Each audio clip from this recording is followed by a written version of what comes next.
Welcome to my channel friends. अगर आप मेरे चैनल पर पहली बार आए हैं तो मेरे चैनल को सब्सक्राइब जरूर करें। खुशहाली का जश्न। गांव की मिट्टी में आज एक अलग ही खुशबू थी। हल्की हल्की हवा खेतों से टकराकर खुशियों की सरगम छेड़ रही थी। इस बार गेहूं की फसल कुछ ऐसी लहलहाई थी कि धरती माँ खुद सोने की चादर ओढ़े मुस्कुरा रही हूँ। पिताजी का चेहरा कई दिनों से खिला हुआ था। वर्षों की मेहनत, तपती धूप और न जाने कितनी रातों की नींदें दांव पर लगाने के बाद आखिरकार इस बार भगवान ने मेहरबानी की थी।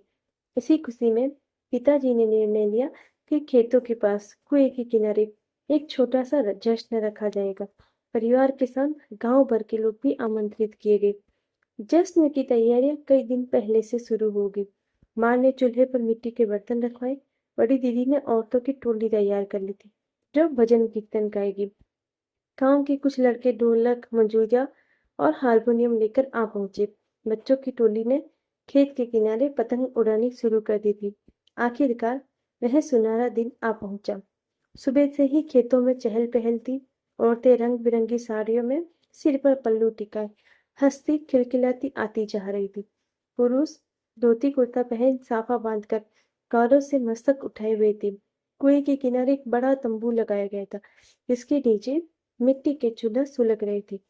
दाल बाटी चूरमा की खुशबू तो इतनी लुभावनी थी कि हवा भी बार बार घूमकर वहीं ठहर जाती थी। मोटे मोटे बाटियों को कोयलों की आंच में पकाया जा रहा था जिन पर घी टपकाया जा रहा था। साथ ही स्वादिष्ट राजस्थानी गट्टे की सब्जी भी बन रही थी। बर्तन में सब्जी उबलते हुए उस सुनहरी लहर को देखकर सबका मन मचल रहा था। दोपहर होते होते भजन मंडली ने गाना शुरू किया। मेरो भोलो सांवरियो की मीठी ताल जब ढोलक और मंजीरों की ताल के साथ गूंजी तो खेतों के बीच बैठा हर इंसान झूम उठा। खेत भी जैसे झूमते हुए कान लगाए सुन रहे थे। बूढ़ी दादी जो ज्यादातर चुप ही रहती थी आज ताली बजाकर गीतों में सुर मिला रही थी। भजन के बीच बीच में पिताजी भावुक होकर गांव वालों को धन्यवाद देने लगे। ये फसल सिर्फ मेरी मेहनत नहीं, हम सबकी दुआओं और एकजुटता का फल है। जब हम एक साथ होते हैं तो धरती भी मुस्कुराती है। उनकी आंखों में चमक थी और गले में घरों का कंपन। खाने का दौर शुरू हुआ। हाथ से बाटी तोड़कर उस पर घी डाला जाता, फिर चूरमे के साथ मिलाकर खाते ही ऐसा लगता मानो जीवन में इससे स्वादिष्ट कुछ हो ही नहीं सकता। बच्चे अपने घी से टपकते हाथों से रोटियां लपकते फिर रहे थे। बड़े बुजुर्ग मजे से खा पीकर पुराने किस्से सुनाने में मशगूल थे। शाम होते होते सूरज भी इस खुशी में शामिल होने आया। कुएं के पानी में सूरज की लालिमा उतर आई और हवा में दाल बाटी की भीनी भीनी महक अब भी तैर रही थी।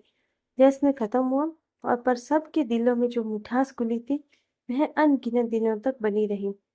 पिताजी खेत की मेड़ पर बैठकर मुस्कुरा रहे थे। शायद उन्होंने महसूस कर लिया था कि असली सोना खेतों में नहीं बल्कि इन रिश्तों और मुस्कुराहटों में है। आपको मेरी ये कहानी कैसी लगी कमेंट करके जरूर बताना। Thank you.